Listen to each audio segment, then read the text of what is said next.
స్థానిక సంస్థల ఎన్నికల స్టంట్ రైతు భరోసా అని విమర్శించారు బీజేపీ ఎంపీ డీకే అరుణ. ప్రధానమంత్రి ఆవాస్ యోజన కింద వచ్చే ఇండ్లకు ఇందిరమ్మ పేరు పెట్టుకోవడం దుర్మార్గమని విమర్శించారు. పాలమూరు రంగారెడ్డి ప్రాజెక్టుకు జైపాల్ రెడ్డి పేరు పెట్టడమేంటని ప్రశ్నించారు. కాంగ్రెస్ పార్టీ కోసం ఎన్నో త్యాగాలు చేసిన చిట్టెం నర్సిరెడ్డి మీకు కనిపించలేదా అని ప్రశ్నించారు. రాష్ట్రంలో మహిళలకు భద్రత ఎక్కడుందన్నారు డీకే అరుణ.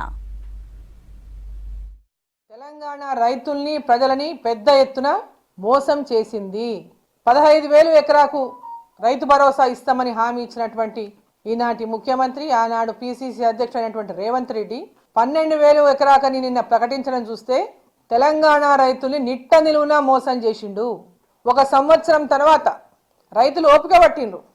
ఎందుకంటే వాళ్ళు ఇచ్చినటువంటి హామీ డిసెంబర్ 9 పోయిన సంవత్సరమే, 2023లో అధికారంలోకి వచ్చిన సంవత్సరం డిసెంబర్ 9 నాడే ఇచ్చిన 6 గ్యారెంటీలు అమలు చేస్తామని, రైతులకు రైతు భరోసా 15,000 ఎకరాల చొప్పున ఇస్తామని, డిసెంబర్ 9 నుంచే వాటిని అమలు చేస్తామని హామీ ఇచ్చినటువంటి కాంగ్రెస్ పార్టీ నాయకులు ఒక సంవత్సరం తర్వాత దాన్ని ఈరోజు 12,000 అని చెప్పి ప్రకటించడం చూస్తుంటే రైతులను దగా చేసింది, మోసం చేసింది కాంగ్రెస్ పార్టీ అని చెప్పి ఈరోజు నేను రేవంత్ రెడ్డి గారిని నేను ప్రశ్నిస్తా ఉన్నా.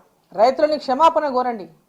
ఈరోజు మీరు మాట్లాడుతున్నారు కదా, డబ్బులు లేవు, లంకె బిందెలు ఉన్నాయనుకున్నా, ఇక్కడ లంకె బిందెలు ఉన్నాయనుకుంటే ఇక్కడ ఏమీ లేవు అని.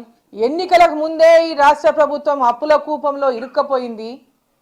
ఆనాటి రాష్ట్ర ప్రభుత్వం అమలు చేయాల్సినటువంటి పథకాలనే సక్రమంగా అమలు చేస్తలేదు. అందరం కూడా ఎన్నికల సమయంలో విమర్శించిన వాళ్ళమే. మీరు ఇచ్చినటువంటి హామీలు అమలు చేయడం సాధ్యం కాదు.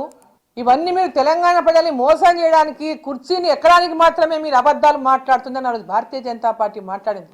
మేము సాధ్యం చేసి చూపిస్తాం, మేము ఖచ్చితంగా నెరవేరుస్తాం, మమ్మల్ని నమ్మండి అని మీరు ప్రజల్ని మోసం చేసిండు. ఇవాళ 2 లక్షల రుణమాఫీ అని మోసం చేసిండ్రు. అందరు రైతులకు 2 లక్షల రుణమాఫీ అందలే నేటి వరకు కూడా. రైతు భరోసా 15,000 ఎకరాకు అని చెప్పి ఒక సంవత్సరం నుంచి ఇవ్వకుండా ఈరోజు జనవరి 26 నుంచి అని చెప్పి అది కూడా 12,000 ఇస్తామని చెప్పి అది ఎంతమందికి ఇస్తారో ఇప్పటికి కూడా నాకు అనుమానమే. రైతు రుణమాఫీ లాగానే అరా కొరా మమ అనిపిస్తారు దీన్ని కూడా. ఇది స్థానిక సంస్థల సర్పంచ్ల ఎన్నికలు వస్తున్నాయి, రేపు ఎంపీటీసీల ఎలక్షన్లు వస్తాయి, జెడ్పీటీసీల ఎలక్షన్లు వస్తాయి. ఆ ఎలక్షన్లలో మేము ఎక్కడ ఓడిపోతామని కాంగ్రెస్ పార్టీ ఈరోజు వీటిని అమలు చేసి ఇప్పుడైనా ప్రకటించకుంటే మనం ప్రజల లోపల ఓడిపోయే పరిస్థితున్న సమాచారం ఇంటెలిజెన్స్ రిపోర్ట్ల ప్రకారంగానే ఈరోజు ఈ ప్రకటన చేసిందని చెప్పి నేను తెలియజేస్తాను.